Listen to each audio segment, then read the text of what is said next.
ভালো গান শিখেছে, শুনলে পরে জুড়াই প্রাণ। বুলবুলির ওই মিষ্টি গলায় তাই তো সবাই ছুটে আসে। চন্দ্ররা মনে মনে বুলবুলিকে ভালোবাসে। এই কথাটা জেনে ময়না করলো দারুণ অভিমান। এই কথাটা জেনে ময়না করলো দারুণ অভিমান।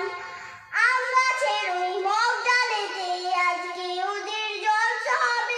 ময়নাটি আদরের শ্যামা ওই সমাজে গান শোনাবে। Bye bye.